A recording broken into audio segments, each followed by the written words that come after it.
Okay, Antonio, it looks like we're back in Mexico City again. Yeah, lots of videos from Mexico City. Okay, again, we got a nice clear sky with a little bit of cloud cover. It looks like maybe sunset or something. We've got something moving along at a pretty good clip. Yeah, it's always good when you get the object by the power line there. Or... Hard to tell the shape right now. Oh my, it looks like it may have a little friend there. Maybe not. Could be a bird, the lower one, maybe. Right. Don't know if that's sort of a refraction, that white edge that it has.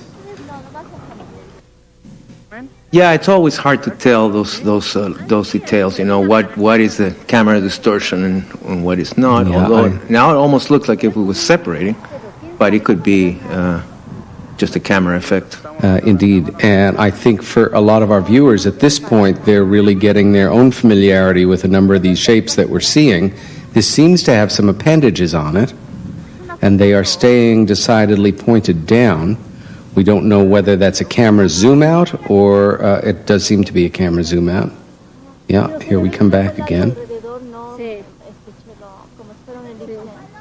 Whoa, now that's kind of an unusual shape. Again, this could be those silvery balloons, a star shape. It is decidedly star-shaped, and I mean, not doing anything no contrail, unusual. Yeah, and again, it's a pretty neutral sky now. There we go. We can see it moving at some kind of rate against that bit of cloud.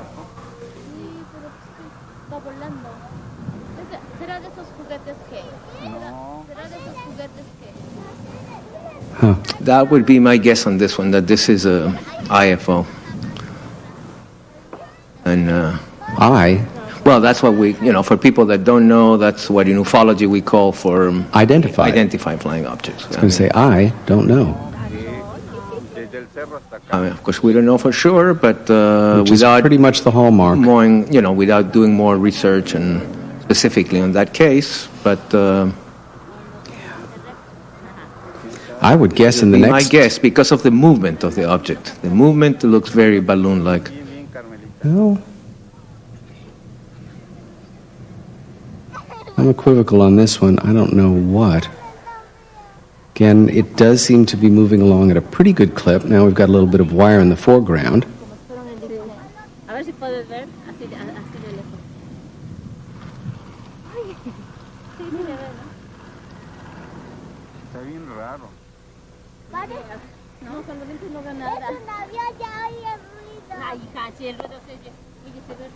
Ahora ya se ve rojo, ¿qué?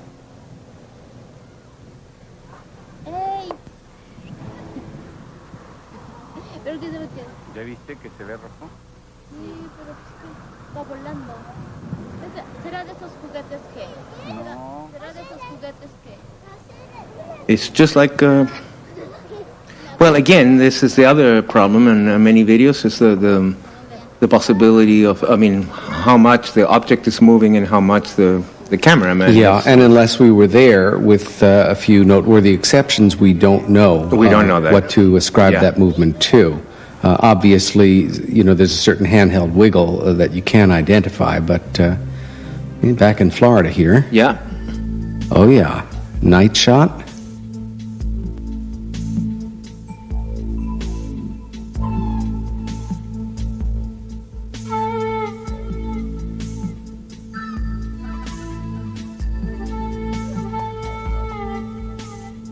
Initially, the Gulf Breeze was mostly the controversy over Ed Walter's photographs, and then a lot of other people started photographing various things. And I think, they had this nickname of Red Bubba, I remember, for the red object that was seen very, very regularly.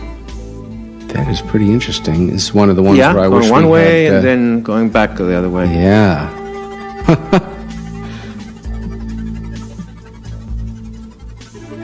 Come on out from behind that tree. Let's take a better look at you.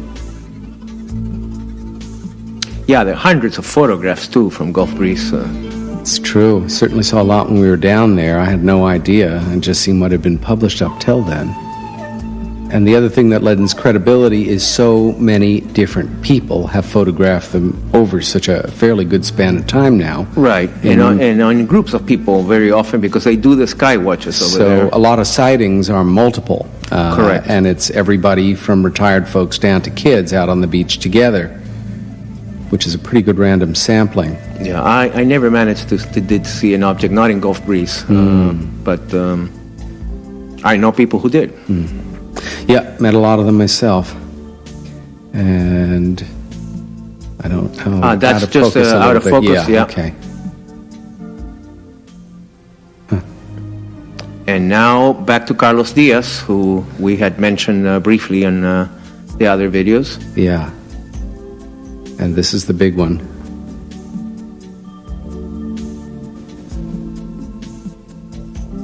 Oh, we're zooming again, out. it's controversial, but Yeah, it sure is. And I have to say again, I found Mr. Diaz to be such a decent, seemingly without guile kind of person. A lot of goodwill, a real sincerity to him. If it was somebody more shysterish, it'd be easier to attack such a spectacular image. that's the way he comes across. Yeah, he does come across as very humble and sincere, and he certainly does come from humble origins. Although his wife is fairly well educated, she's an architect, I understand. But yeah, I guess that was about 2 years ago that they spoke at the annex, the church annex to the United Nations. Right. Then that was organized by Mike Hesseman. That's right. Yeah. That's right. That was part of the one of these UN clubs called SEAT, the Society for Enlightenment and Transformation, and which was used to be called the UN Parapsychology Society, but it also needs to be clarified that is unofficial. These are employee clubs, UN staff clubs, and they invite the speakers on many subjects. And you were an invited speaker at one point there. Way back. I remember that it seemed to begin after the fall, after the resolution in '78, that a little more interest was, maybe there was something there beforehand. It's possible, but I don't know. That was long before my time. I think the first time I lectured there was around 1986. And you saw this one which shows like a beam. Yeah. But I don't know.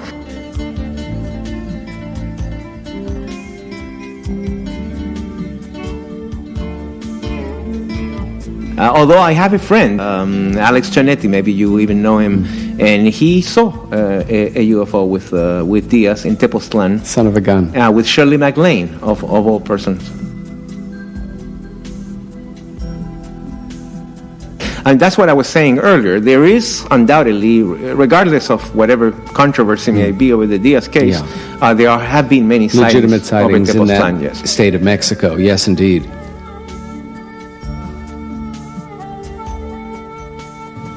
But I still would like to see, more analysis. For sure. Unbiased analysis. Yeah, no, I think it's human nature to want to find out everything that you can about a genuine mystery, and if there is a mother of all mysteries, it is certainly embodied in UFO phenomena. What are they? Where do they come from? And what are they doing here? Because this is the type of image that, you cannot say, it's just, many images are undoubtedly real, but they're ambiguous. It could be a natural phenomenon, it could be, but this is... It's pretty in your face. It's type of, either it's the real thing as advertised, or it's not, so and there's not too much in between. I think you're right. Gulf Breeze again. Whoa. Yeah, we saw a very similar earlier on, remember? Yes. Very much on the vertical, hanging there in the sky. Again, without moving. Definitely unusual for shape of what traditionally at least is considered a UFO. Yeah. It doesn't fit seems that to come from another factory somewhere. Right. Love to get an extreme close-up of that and see as close as we can what kind of articulation it has. There seems to be moving, and that seems to be not camera movement. I think it's... That's a bird, I think. Right, that definitely was a genuine earth bird there that went by.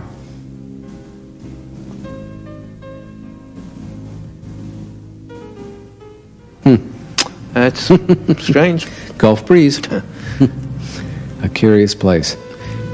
Yeah, on the northern tip of Florida, right? Yeah. This is very far away from Miami, which is what most people are familiar. That is a pretty dramatic yeah. series of shots. Holy moly. I don't think I'd want to be right under that where the light's hitting. Just educated feeling. Right. Whoa.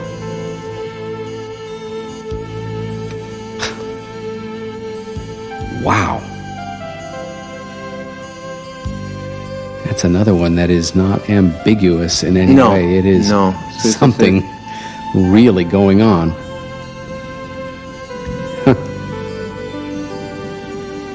It's definitely hitting that beam there. Yeah, that is definitely not a bird, a helicopter, a blimp, a kite, a reflection from the ground, or a conventional aircraft.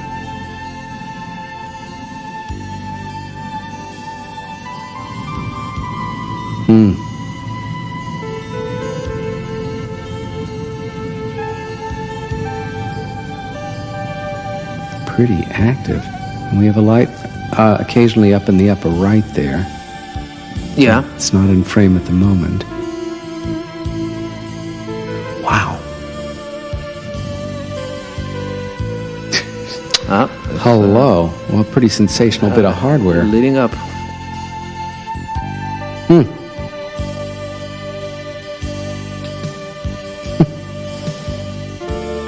Probably a lot of excited people on the beach that night. That's not like a little star. Yeah, well, I don't know how many people saw it. Yeah. They do have those sky watchings, but I don't know whether that was taped in that Right. circumstances or not. Another more for Gulf breeze. Daylight. Oh, I think this is going to be similar to the one before. We just saw, right, the the one just perpendicular. hanging. Yeah, although still So far, there yeah. it is. Yeah, Maybe it's even the same thing. could be. Yeah. Come on, let's hold that angle and get a close-up.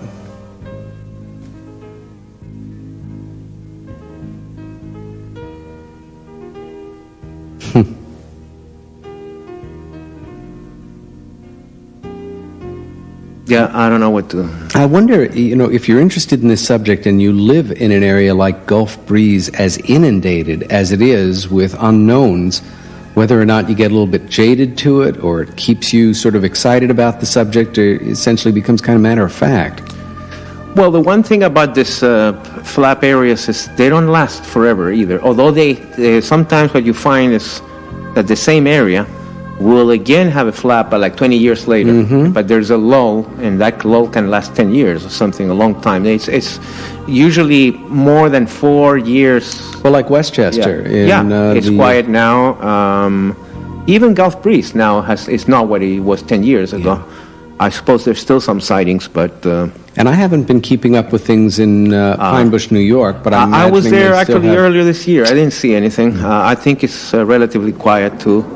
Belgium is being quiet, so it's a characteristic of UFOs that they have these cycles, and nobody's been able to figure out exactly how those cycles work. And in this case, another classic piece of tourist footage. Got the kid there in Russia. Yeah, they're taking Sebastopol, and here we go.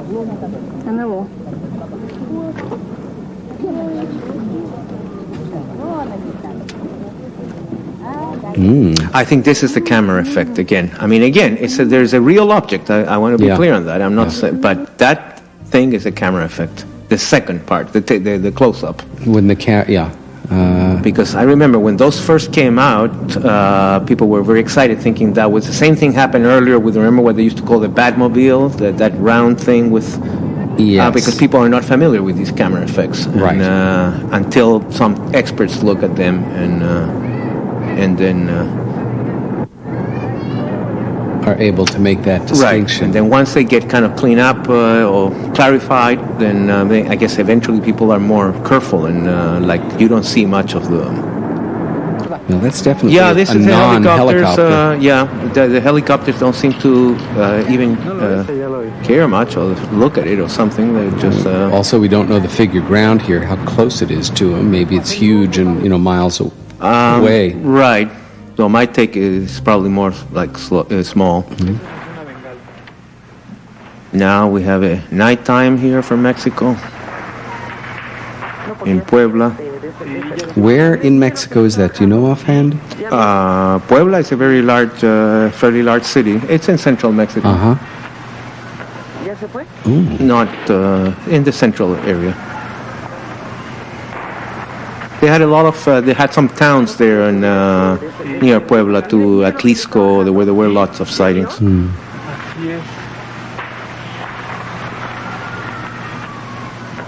That's a pretty good one. Now we're back to Florida. No, don't say exactly where, but Central Coast. We have the date. Let's see who's visiting once again. Oh, the same thing again. It looks like it at a distance. Let's see if we get a close-up. It does seem, I mean, it's definitely more unusual to see something holding on a vertical axis like that. Right. Most of what we see is generally on a horizontal Doesn't look axis. geometrical either. It's a strange one. Now we go to STS? Oh, yes, this is where it tracks it a bit. We won't see this for the first part Right. of this clip. Mission for Earth and space. the shuttle launch. Houston's now controlling. But the aliens are up there laughing about the way we shoot things into space. Yeah, it's probably very primitive for them. As we all know, unfortunately, pretty scary and risky at times. Quite a sight. It must be. I never did see a shuttle launch, but I know thousands of people go to see it every What a sight. time. Engines are throttling back now. Now, we will be seeing an unknown tracking this at a certain point coming up when it's a bit higher. 650 miles per hour. Time 45 seconds. All systems are performing well. It's gone. Yeah, I think it even drops the booster. Yeah, right. It's after the booster drop. 57% rated thrust. Unfortunately, this is an image that all too many of us associate with the Challenger disaster. Okay, there's the booster. Okay, separation. And that's not a cigar-shaped UFO, but No. an IFO called booster. They'll pick those up and use them again. Right. Second stage guidance is now in effect. Okay, so we've got our shuttle moving out there. Shouldn't be long till we see this anomalous image. Columbia, Houston, performance nominal. Performance nominal. That call confirms that the boosters have once again... But you see how misleading videos can be sometimes? Sure. If we didn't know that was That's a shuttle, UFO. If you put it in that frame 48 nautical miles. and make... 48 nautical miles. Now that is Because a pretty lot darn depends high up. on the angles and all that. Again, it goes so fast that it's Right. very hard We're to just tell. left to wonder. Yeah. Okay.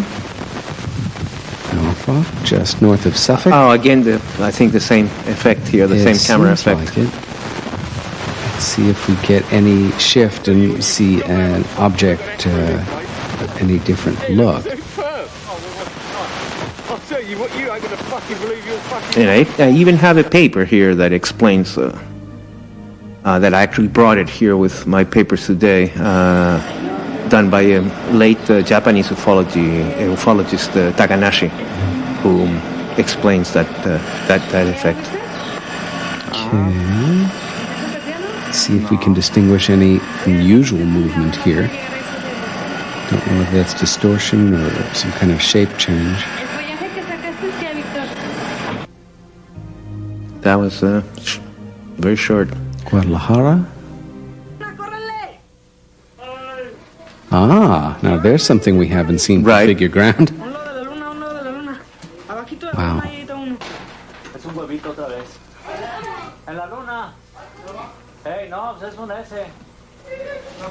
Yeah, trying to. It's one of those zoom. mysterious white dots we've been Which they seeing seem to be peppering this lots whole in Mexico. reel. They're all over the place, but particularly in Mexico, it seems.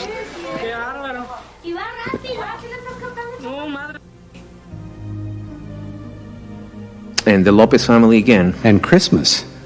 Right. Oh, man.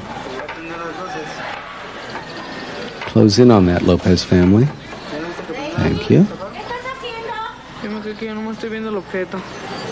Lo estoy grabando, ¿eh? ¿Cuál es luz? ¿Sí es el sol? Sí. Once again, going along at a pretty good clip. We don't know whether we're seeing an articulated shape that's dark on one side or play of light, given the lighting conditions there. Once again, it looks like it might be just evening with that great light Probably, colors. yeah. Okay, Mexico City. Oh, this is a little different. Almost look like a strobe light. Yeah, and we're getting to see it through the grid pattern of a cyclone fence here. Whoa.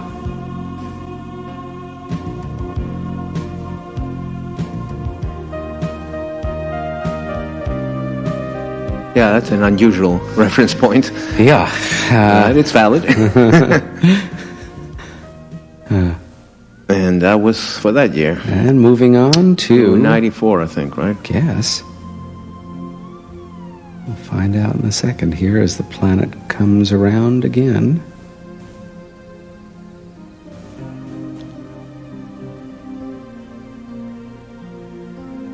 '94. Bingo.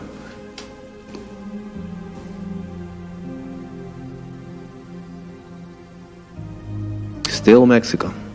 Well, let's face it, the 90s have inundated Mexico with sightings. It's almost like it was polarized in that first frame or two. Same type of object over and over and over again. Ya no está, Juan. Yo lo sigo viendo. See, Okay. here's where it tricks me. This is what we I like. was just about saying, well, it could be one of those And it ain't. balloons, No, but no, it ain't. they don't separate. Don't do that, balloons. Although, okay, good. Yeah. Excellent close-up. This is a feature That's that is wild. often described in testimonies, Yeah, but that was very a rarely great photographed. capture. Yes, that was a great capture. And especially videotaped, very, very rarely. Pretty You do hear good it. trick. You do hear it on many descriptions where the people say, "Oh, there was a light and it broke in 3 lights, Yeah. and they did maneuvers and then they merged again." But to catch it on video is It's terrific, actually.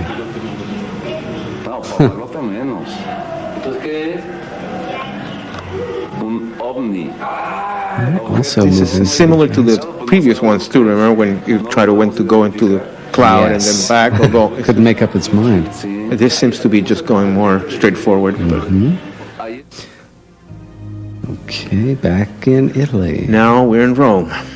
I guess this is a professional cameraman, a TV cameraman instead.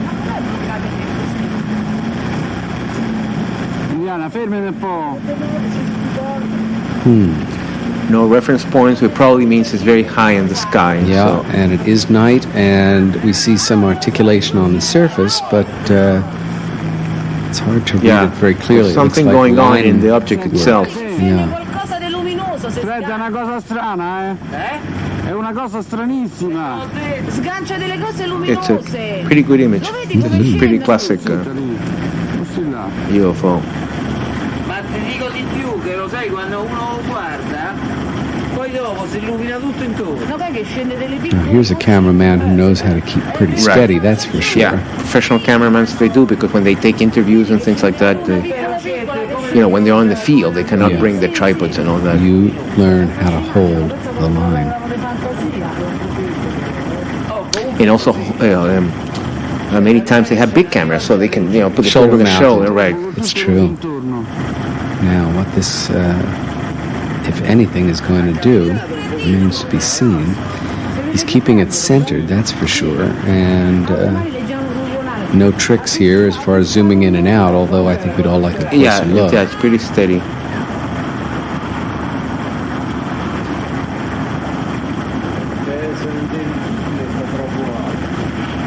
E poi è fermo. No, è immobile proprio. Yeah, there's not much action on this It one. really isn't. It's a- Sometimes there it's a- isn't a lot to say It's for a good obvious image, reasons. but Not really can't make much commentary on Pare it. che c'ha come delle esplosioni, Sì, sembra come se fa delle gocce. Yeah, again, I Was don't know that the the guy details. showing? I don't know how many people saw this, Although, being a TV cameraman, it's possible that they were getting calls to the station and things like that. Or maybe it was just... here we go. Here we go. And that is a pretty detailed surface there. Multicolored, shifting color patterns. Which is all kind of classical. Yeah, that thing And going down. The little... That's interesting. Friend there, the Tinkerbell object that you couldn't see when we were looking at it at a real distance, which is also indicative of some high strangeness in these objects. That is a wild bit of lighting. The multicolored thing is how UFOs are described very often. I like that little thing going down and then up again. It's pretty interesting. Now we're in Tlacotepec, Mexico again.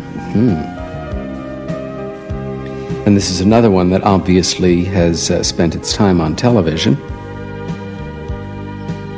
Yeah, it's a pretty steady image too. Now, on the top of both of these, and even around the surfaces, we're seeing this lighting effect. Over here, the little ones below it. Yeah, it's Whoa! It's a pretty interesting one. This again seems to defy all conventional explanations. Yeah. Well, a lot more light activity there. Maybe we'll see some kind of merger or something. Well, they certainly seem to be in some sort of relationship. Yeah.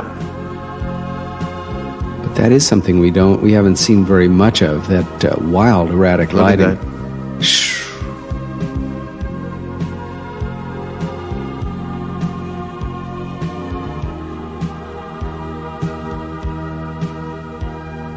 Quite very interesting image. Yeah. Again, my. things you do hear, descriptions, verbal descriptions, but rarely you get to see them on camera.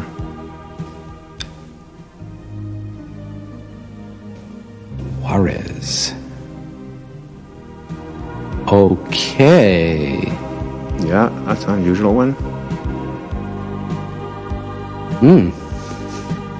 That is definitely a first. Yeah, and it also begins with like a close-up. So Yeah. which is also unusual.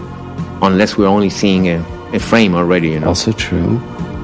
Which, again, you don't know in many of these videos because that depends how Mike Hesseman got them, right? Yeah. I'm sure he always tries to get whatever closer image, but sometimes Sure. you get what you get, and Exactly. that doesn't depend from you. We've seen these erratic flashes of light coming out of the bottom and then kind of a momentary distortion at the top. Very active little form, whatever it is. Yeah, strange one. Okay, back over the city.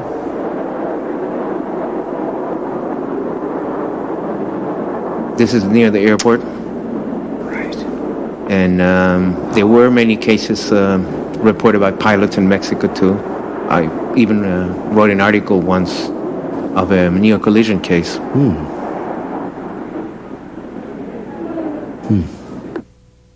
And we did have also the testimonies. Mausan had obtained it from the pilots where they were interviewed and they appeared on the record, using their full names Well, and everything. very rare as we know. Pilots don't like to do that because No. of their jobs, but in this case, these guys did. No, good for them. That is rare. Now we're in New Mexico, and Escamilla, as you probably know, is although this is different from a lot of the other videos. It's the guy that was photographing those rods, or Yes. videotaping rather. Right. And he would leave the camera all night, and he kind of pioneered that and claimed that you could see all kinds of things. But this seems more like a standard UFO Yeah.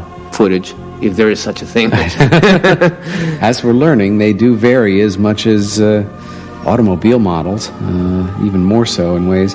Interesting clusters here. We don't Yeah. know if we're seeing a grouping or whether or not that is the fully articulated thing that just seems to have Right, those and components. this also seems to be a lot of disturbance. Yeah. There, what it even says there. Camera's jumping around. Oh, okay, Oh, and that's now a this whole is nother thing. completely different from the other stuff. Look at that. Well, this is more traditional, this type of image, but the previous one was certainly strange.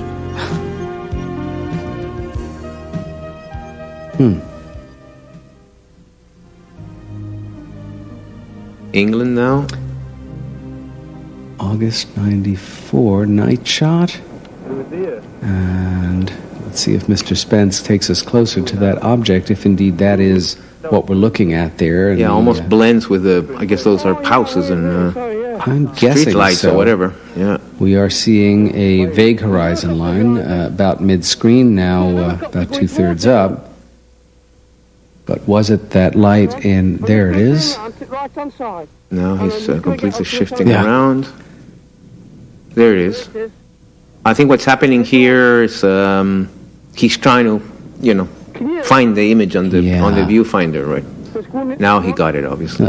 Again, we have this almost strobe-like pulsing Well, that phenomena. could sometimes airplanes under weather conditions appear like that, but Usually it's a much more regular strobe, but again, we know anything is but at a possible great in this distance area. they get distorted Yeah. sometimes. Sometimes, Yeah. Absolutely. But that other light, which seems to be in the sky, is fixed though. It's not doing much, but it's too bright to be a star, or too it's- low. It's definitely not the moon. It doesn't seem to fit the normal specs here. Would like to see it do something. Do something. No. No, they don't listen. They're like cats. Now I think he's hunting again for the little there. Yeah. Yeah, there's the helicopter. You can hear it. That's a smack on course for this object down here. Look at that, that's the lips is steady, that has. Now he's back to Yeah. the same fixed light. Fade.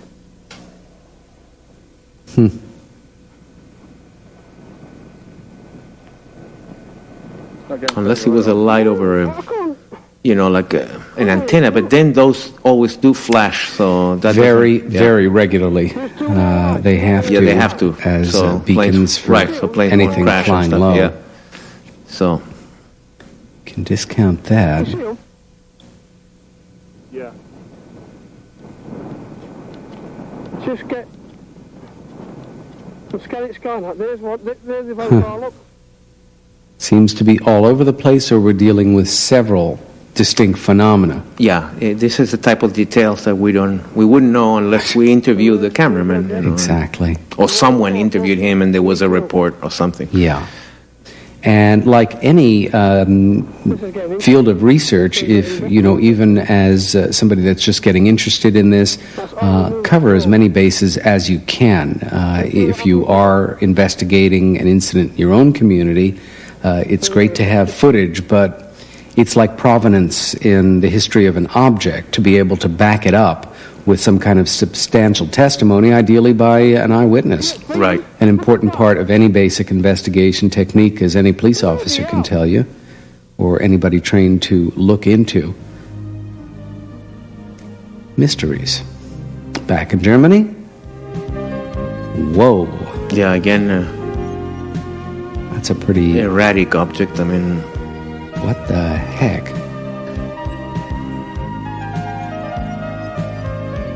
almost looks like if it was something natural there, but Yeah, a 'cause it's natural got- thing wouldn't be floating in the middle of the sky. Most so likely not, unless it's a bird, and I sure hope it isn't for the bird's sake.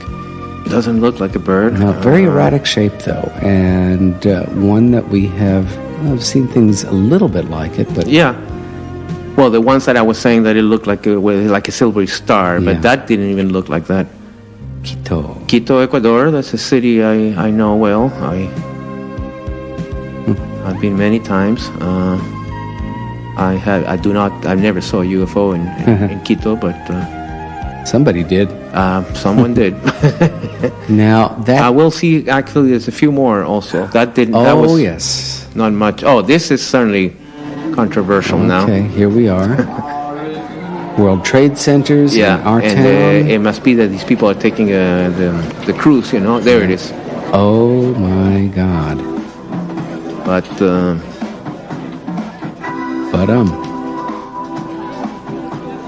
that going to come back into frame? I think there's a second take, or it might just be a repeat. There it is. Well, the funny thing is, both of us live in New York City, and we never heard of this case. No, and I mean, obviously, this was taken by Italian tourists, but if it was seen by other people, we never heard. So I don't know. I remain. I'd like to know more about that one before I can accept it. Now, this one, got somebody rising out of the water. It looks like.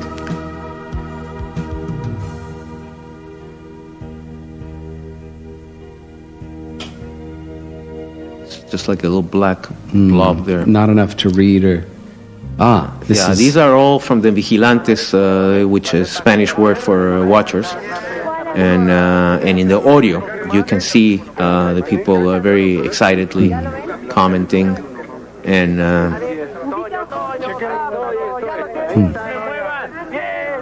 You know, and they're describing the object and all, because these people go in groups and...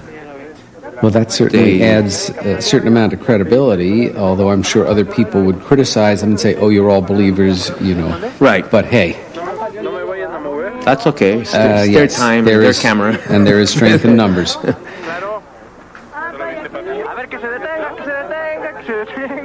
Although still in Mexico in general, though, there's got to be more strength done in the analysis. There's been too much just collection of material, but not enough analysis. Maybe it's because before this whole video revolution, there was very few UFO groups in Mexico. Oddly enough, even though it's a big country, they did not had a very strong tradition, like Brazil, Argentina. Other countries in Latin America had strong tradition of ufology, but Mexico, I mean, obviously, there have been cases, but it did not have a very strong ufological tradition. See, now that's something where you are really one of the best specialists in our field, because there are not a lot of American ufologists that have spent nearly as much time as you have in Latin America, Central America. That's something I wouldn't have known. You get a view. There's Mausan. Yeah. And here you see what these guys do. You know, they go in groups and they take binoculars. And in Chile, they do also that. Look at that movement. Right. And in Gulf Breeze, for that matter. But these people have like an actual group. They're a little bit more organized. But like I said, mostly in the collection of material, the analysis hopefully will come with time. And obviously some analysis has been done, but I think more needs to be done. Well, we love that fella to slap or gal to slap on a telephoto there. No question about the fact it's got all of their attention. Oh, sure. Well, most of their attention.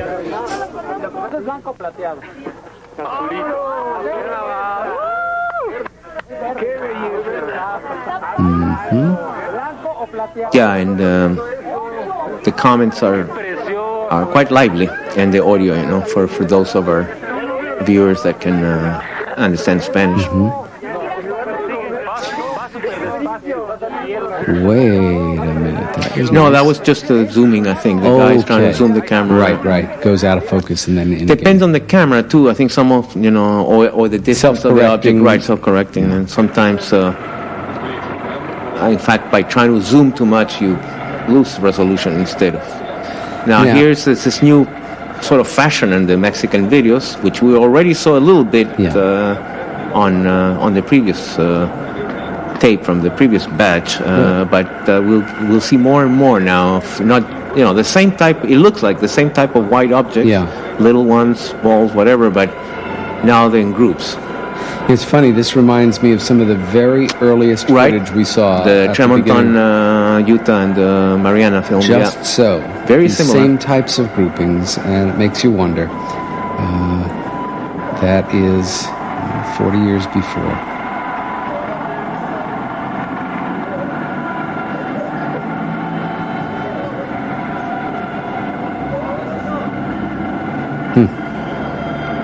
And later we will see more with even more. I mean, towards the very end of this series, we'll see one like with 60 or 80 or something like huge. And then you find yourselves asking, well, why over Mexico City? If they're showing themselves, what's their master strategy? What's the plan? And what's the purpose? What's the purpose? And you know what? We have no idea. Whatever their purpose, their reasons, if again we're dealing with other intelligences from very far away places, we can only make educated guesses. At least that's my point of view and predisposition. Nobody has ever told me. But I mean, there's in this field, as you know, there's tremendous amounts of speculation about various aspects of it, but and data, of course. But 50 years later, since the beginning of it, we still not really sure what's going on, and there's practically no agreement at all, even within the UFO community itself. There are many divisions about everything. You know, it's funny to think back, even in the 20-odd years since we got involved, how attitudes have changed.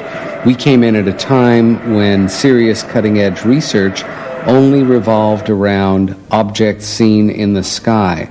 And it was almost introduced like an explosive force when somebody dared to present the idea that perhaps if these are machines, somebody's in there behind a steering device and it may not be a human being. That was very politically incorrect at a certain point. Well, not so much in the 70s, but certainly in the 50s and early 60s, even pioneer organizations like NICAP, they practically would not touch cases with humanoids, Just so. It seemed demeaning. APRO did. APRO were pioneers on that. But NICAP, they liked metallic objects seen by pilots. That was sort of their philosophy. But it just seemed too darn far out to get involved in the possibilities of, Yeah, and this was a pattern that got repeated actually in other countries as they went through their own revolutions. In Russia, when UFOs were, as we had mentioned earlier, a very censored subject. Then, like in the period of Brezhnev, finally it opened up a little bit, but again, you could not talk of humanoids. You can only talk of phenomena in the sky. Yeah. And then in China, in the late 70s, when China opened up, it was the same thing. Phenomena, lights in the sky, okay, that was it, Well, I'm sure you remember when the famous Voronozov case broke in the United States in October of 1989. One of the ways that they tried to explain it away in major news carriers like the New York Times was, the Soviet Union, the Russian people are changing very quickly at this point. Right. They're subjected to a tremendous amount of outside influences, and we all know they're somewhat repressed mystics, so we should expect that they're going to be interested in UFOs and table rapping and all that stuff. Which actually it's very demeaning. It's demeaning, and it's also incorrect because the Russians have had a very long tradition of psychic phenomena and things like that. The thing is, it was repressed for a long time, and then it opened up. Now, this video is quite different from the others on Mexico. I actually met this fellow one time, Santiago Iturria. He's from Monterrey. As a complete different organization from Mausan. And it's a pretty good video. It's quite like an object emitting a lot of light. Yeah. And a lot of energy. Slightly conical shaped, it seems. Very bright. I don't think those occasional flashes we're I don't know. No, I don't think they're connected with the object. Maybe what is this, a storm? I don't know. Yeah. We had another light coming in at the lower right frame. We'll see if it returns here. There's another one. Okay. Let's see if that seems to be in any kind of relationship. Whoa, that's moving at a fast speed. That's out of there. Maybe something coming out? Wow. Obviously closing in on the object with the lens. Any type of thing where you can see a change of shape is extremely interesting because it's something that no earthly machine can do. Maybe a natural phenomena can do, but not a machine. Well, I must say, not with our technology. What that puts the individual through that happens to be standing there saying, oh, maybe that's a satellite or something, and then you actually see it do something so unconventional that you, for a moment, feel like you're slipping your moorings and you're seeing something that you've never seen before. No, that's not a satellite. No. That's No. for sure. No, but I know what you're saying. It's a, Yeah. yeah. Well, I think it's a normal mechanism of psychology. You know, I'm see myself doing it all the time as I watch these videos. Yeah. You know, as you try to explain something. Well, you know, because The unknown, makes you feel uneasy. You know, so. and we human beings love, well, solutions to mysteries. We love to put everything into neat little packages as a rule, and Yeah, in general, This not is- just with UFOs. sure, with this is anything. one of those phenomena that does not rest easy, neatly packaged. Nice reference point now with the Yes. city, which he didn't do in the beginning, but Yeah. now you No, get this a is, good view. Very helpful to us, the viewer. Let's see if we can really close in on that. No, we're going to buy and back to Mexico City. Domingo 4 de diciembre. Okay, we did see in a previous tape something similar to. Remember the way it first was like a string of things, Yeah. and then it became all these little objects. And We'll now, see what this very does. quickly, it's Now seemingly it's like circular. now it's like one object. No, It's coming morphing again, and so, goodness. See, now that's not a cloud. It can't be. It is. No, does not look at all like a cloud. It's much too fast moving And in the too way that small. it's changing as well. Yeah, and in effect, of course, it's not on a clouded sky. I knew someone called Alex Fernandez, but I don't think it's the same person. Here we see again these These clusters, which seem to be very popular in Mexico. But you notice that it's a sort of in the second wave of Mexico. You wouldn't see them on the first 91, 92 tapes. Wow. What does it mean? I don't know, but it's they seem to getting more popular as we get along in the 90s. I don't know what to say on some of these. You just, you're at a loss Gamma for Vision, words. now we're back to Quito. Gamma Vision is a TV station. So this also is a professional. This is a famous video from the ones taken in Ecuador. Seem to see a single red light atop several. Looks like 3, possibly 4 at the moment below it. No, it looks like decided 3. Could give us a real good perspective on it. Come on back. Again, that lighting pattern does not suggest a conventional aircraft. No, I first thought, I have a sister of mine lives in Ecuador, and I go in Quito. I go there all the time. And in fact, the building where she lives is above. We see the airplanes below the building.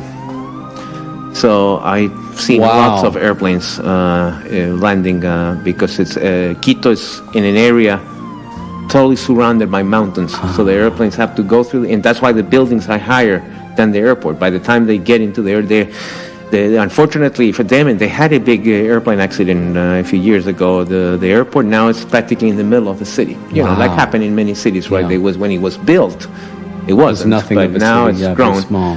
So I think eventually they're going to move into really another valley. But you see lots of airplanes, but they go quite fast, and they just cross the area of the city in just a couple of minutes, and we don't see that happening here. Okay, goodbye to 94, And welcome 95. That guy was a cameraman, so exactly so. I only go there for visiting. If the guy lives there, he would be very familiar with that type of situation. He would have not even bothered to film it. So, yeah, so that's 95 now.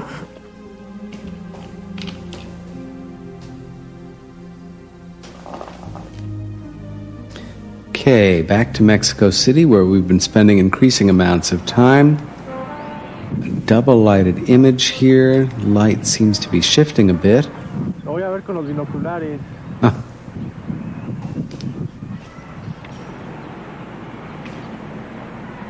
Seems Yeah, it's like it's going to break perhaps like two into distinct shapes. into Now two, it's three more like things. 3 shapes. Another, was it polymorphous? Polymorphism, yeah, that's that term coined by the Russians. All right.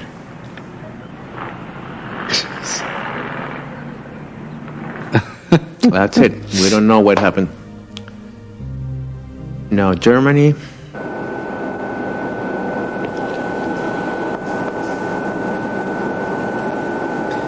looks almost like a white, an orange, and a red in something seeming like a triangle. Let's see if we get it close here. Almost like one of those triangular Yeah. airplanes, perhaps. I don't know. Well, it does seem to be defining itself as a triangle. And we don't have a regular blinking aircraft type light on it. Derby, I'm not sure where in England that is. No, With no. apologies to the residents of Derby. Okay. Well, Wow. hello. Oh.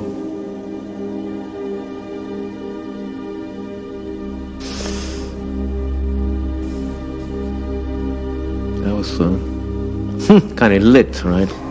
Very brilliantly for a moment, and then took No, off. yeah. Well, because Way. at night it can be very difficult to locate an object sometimes. Distinct reddish glow in the lower portion.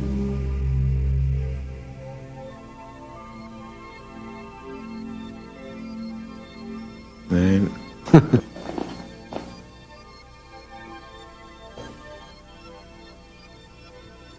Cameraman keeping it framed quite well in the center.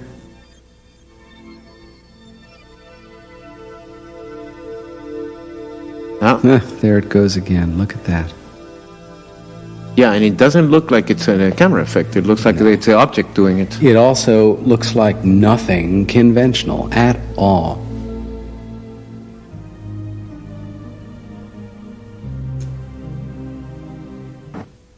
Okay, we have our enhancement area there.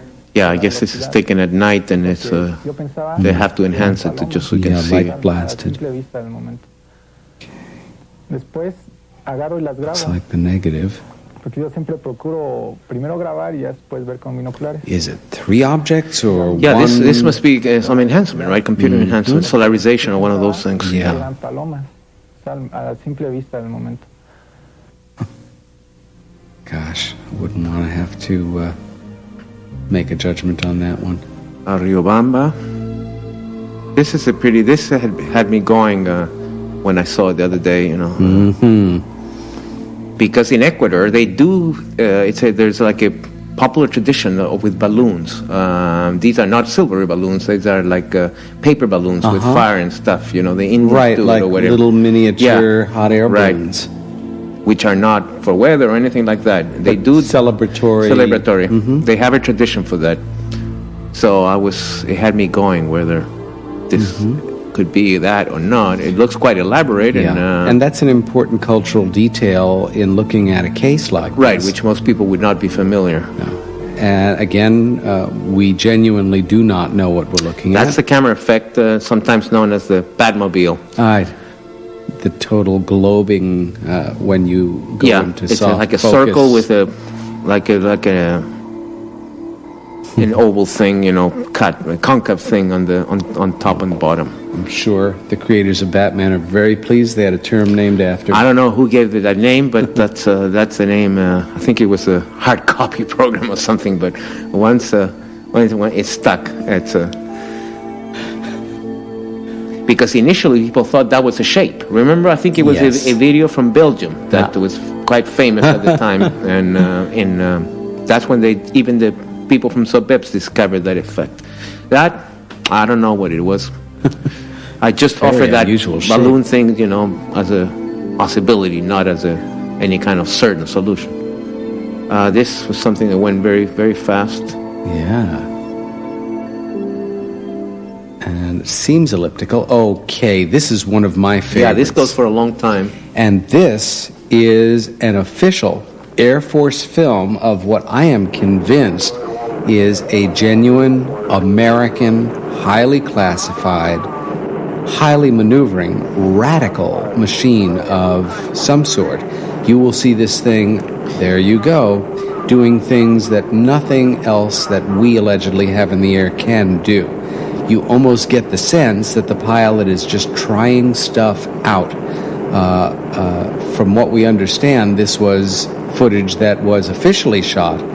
Yeah, I mean, that's what it's at least purported to be. I guess it was leaked. I don't know how it was obtained It was shown on some TV programs a few years ago, and I believe that they interviewed Chuck DeCaro, who you know. Yes, one of the great investigative reporters in technology and military matters, who certainly spent his time working for CNN on the Bentwaters incident, among other subjects. He was the first one to publicize it, right, on TV at least, many, many years ago. But honestly... And he's an expert on defense matters, right? He is. I think this is one of those rare glimpses that we, the citizens of the world, occasionally get into advances in military aerotechnology.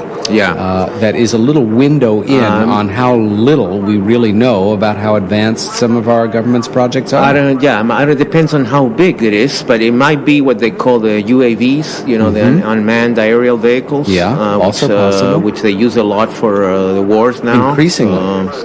Because they're, among other reasons, they're safe in case they get shut down, you know, no pilot. Right. And they're like used for surveillance, Remote control drones. The Israelis also are known to use them a lot. Highly maneuverable. And they used to be, I guess, a little bit more clunky in the old days. Now they're probably very, very advanced. State of the art. But I'll tell you, it's only... it's hard to imagine what it would be like being in the air in a device that's making some of those extreme erratic movements. Well, that's why I suggested a UAV, because that would not have a person inside. Right. This is definitely the kind of flight that you wouldn't want to have lunch before. Whoa. Whether that has a pilot inside, I don't know. UAVs are usually quite small, and they're remote control. If that one has a pilot, I hope he's getting overtime, because this is one heck of a trip. But it is such an amazing piece of footage, and there is, of course, a voice track. It's not very clear. Not very clear, yeah. But I would love to have that, you know, enhanced in some way and clarified so that we really could pick up on what, in fact, is being said there. But I right, and also, what is that bar? That had me going for a while. I was trying to figure it out. I thought at one point it was like an oscilloscope kind of thing. We don't know, also in part because this is obviously second, third, or more generation print. Transmitters. Well, that's a fascinating one. We won't see anything else like that. Well, Albania is not famous for UFO footage. In fact, this may be the single entry. Only someone like Mike Hesseman could get something out of Albania.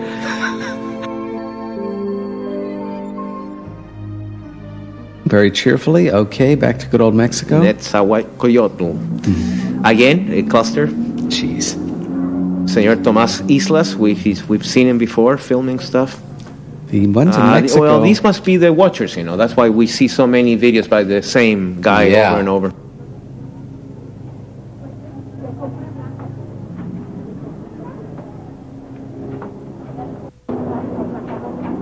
Look at that. Wow.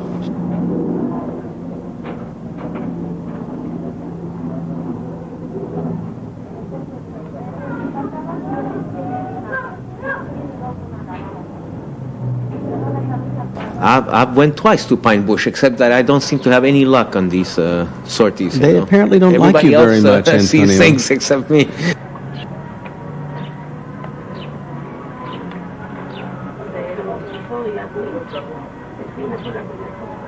I'd love a little cloud cover here. Okay. Oh, I think this is the one that they really do like a courtship. I love this video. And they're moving at very high speeds.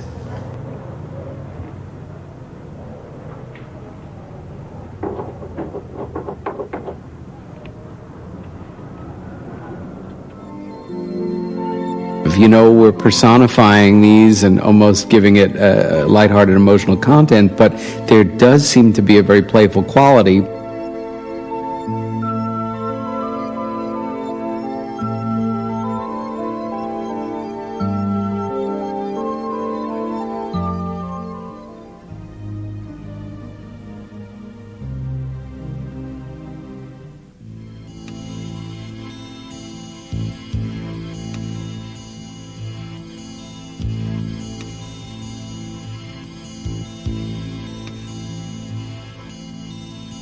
Again, we're in the middle, in some parts of the world, of another rash of these so-called rods, as they term them now.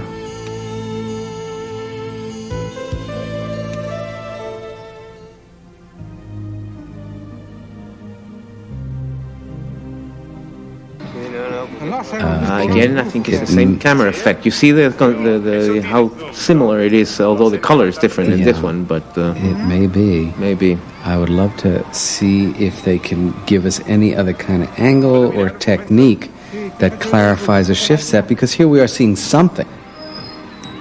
Eso es rarísimo. Además no se está moviendo para nada. No, en absoluto. It's so ironic that when they close in, we seem to be seeing something with real precise crystalline diamond-shaped definition. It's just a different camera. It's a different diaphragm of the camera or something. Look it up in that UFO video, which I know you have, the one where they mentioned Ben Waters and Roswell and all that. I believe they do explain it there. Or something. Something like that. Right, but the Central Productions piece from '94, that's an outstanding documentary. And they do mention the one on the Concorde, which we mentioned earlier, and also this effect. That. Now, this case I happen to know quite well because I was there. And I interviewed the guy, Tim Edwards, right in the same location where this interview. We were talking about this earlier. This was a quite famous video when it was, because again, it's a very clear video and it's daytime. Sure. And there were many witnesses. Give us the benefit of a little bit of your own insight. How did Mr. Edwards strike you as a person? It's a fascinating case because Tim Edwards had a pancake restaurant in Salida, which is at the in the San Luis Valley in Colorado, and he seemed like a totally normal guy who had never been interested by UFOs or anything. And then he had some workers doing some construction in his house, and his father was there too, and his 6-year-old daughter. I believe it was the daughter, the first one that pointed, "Daddy, Daddy, look at this." Well, look at that damn thing. So he saw the thing and grabbed his video his camera. He got so excited, and this is unfortunate, that rather than or maybe even tell his father or someone else, or he just stayed with it, didn't yell out, no, come on out? It gets worse. He wanted to tell the world, call the TV stations. So he filmed for like, 50 seconds, whatever. Yeah. And then he goes inside to speak on the phone and to call the newspaper and the TV station. Without even, that's almost shocky, that kind of reaction. Actually, the sighting was like 40 minutes, but because of all these phone conversations and all that, the actual tape is only like 2 minutes and 50. He couldn't wait. He wanted people immediately to. And then this guy, I mean, you know me, I've been years in the field, and yet this guy is about the closest I ever met to the character of Neary in Close Encounters, someone that had the experience and completely changed. I just want to know what's happening. That wonderful line of Richard Dreyfuss. And the video is very interesting, and then there was some other witnesses, not in the town of Salida, but in other part of Colorado, but not far from there, who also saw this very cylindrical thing high in the atmosphere. Wow. So obviously there were some people, as usually, try to explain it away as spider webs over the telegraph line, whatever. I mean, there's never a shortage of that's explanations. Beauty, though. That was really a memorable one. That's one I hope our watchers here will re-look at again. But the fact that other people saw it, and the guy was obviously very sincere. I think now maybe he's cooled it off, but for a while he had like this mission. He had to show this. Oh, also interesting that in between he did grab binoculars and he saw the object with binoculars, and there, according to my interview with him anyway, he could see like windows and everything with the binoculars. Now this is another one that it's controversial. From Ecuador again. Again, I was thinking in those balloons, those paper balloons again. Yeah, it's pretty sophisticated, though. You've got all those appendages. It went into a lot of effort, if that's what it is. Yeah. And a couple of extra little lights around the edges. That is quite a paper balloon. A bit too sophisticated for paper balloon. I think so. So I don't know. It's very close. I'd call that a genuine unknown. Look at that. And again, totally unlike any we've seen. That's another pattern. Well, that's another weird thing about UFOs, because how many models all can the they variations, have? up comes another one. Okay. Conventional aircraft. yeah, these seem to be like Air Force jets, right? Can't really tell from this configuration. It's decided... They look like a formation. I mean, commercial planes don't fly like that. From this angle, it looks like they're flying extremely close together. And I guess that black thing is supposed to be the UFO, I guess. Yes. Nothing else that was in that frame. Have we seen anything from Korea so far? This may be no, the first. in this collection, this is the first. Yeah. And this is from '95, and there was a kind of a video flap in Korea.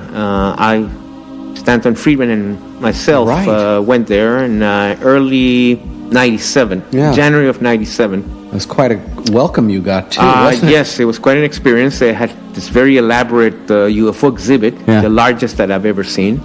Now, it's very similar to some of the one in Mexico. Again, like those lines, you know, with a cluster of little objects that appear. It's hard to see here, but later becomes clearer, if I remember well. And so there was, even though Korea, South Korea, again, is another country with not much of a ufological tradition. With not, although there were some cases during the Korean War, but those came through American files. Exactly so. And that's pretty much it. There is not much heard about UFOs. Well, all the more gratifying it must have been to, I mean, you had something like 10,000 people or something? I've heard different estimates, but well, it was massive. At the exhibit, sure. Yeah. There was a lot of people at that exhibit. It was a very large, I think it cost them like $2 million. It was a really fancy exhibit. It was not very scientific, though. It was all very connected with popular culture. They had the X-Files and contactees and real photos, all mixed up, which is common in the Far East. People tend to mix up. Now, Bonnie Bridge, as you probably know, it's a hotspot in Scotland. Yes, it is the highest incident sighting part of Scotland. And in fact, also, if you're on the internet, there are some wonderful Scottish UFO websites. UFO Scotland, certainly one of my favorites.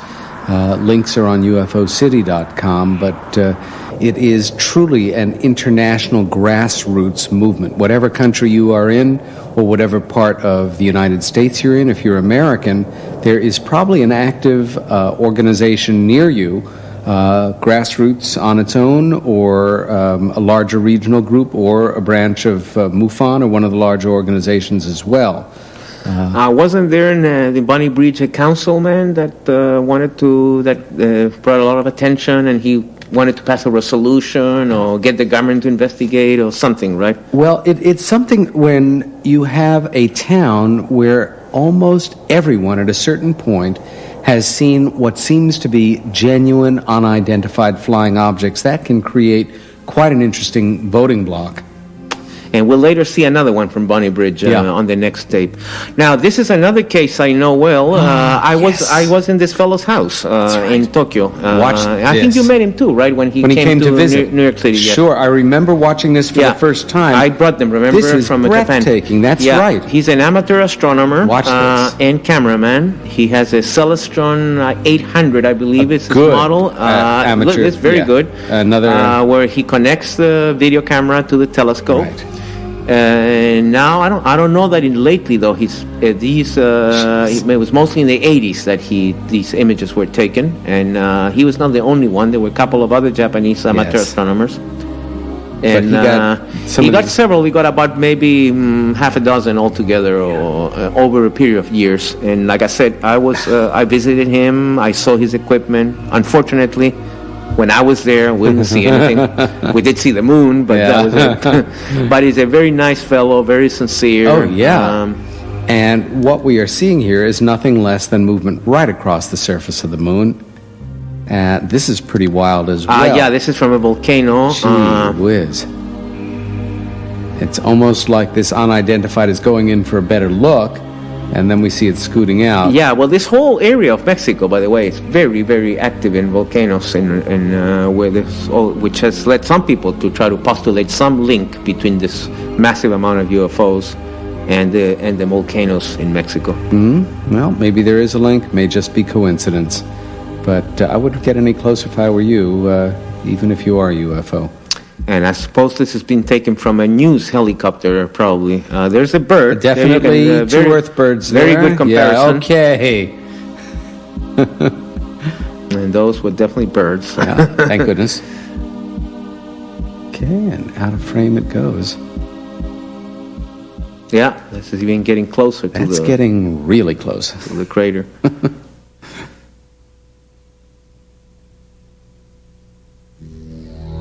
And later we'll see another very similar, I think from the Popocatépetl volcano.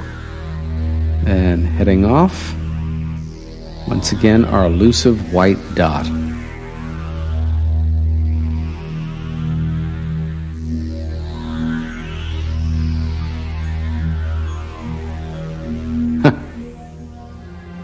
All right, these are at the end. He puts from the files, right? There, and Yeah. it's when he gets old video that he didn't have it on chronologically. Yeah, it's fine. So we have a few little pieces so long as we in can those see sequences. it. Yeah. And we are now about to move on to the fourth and final final, segment on this which extraordinary DVD. Takes it all through '98, right? I Yes, believe. sir, through January of 1998. And knowing Mike, he's probably right now in the middle of somewhere collecting material for the next. You better believe it.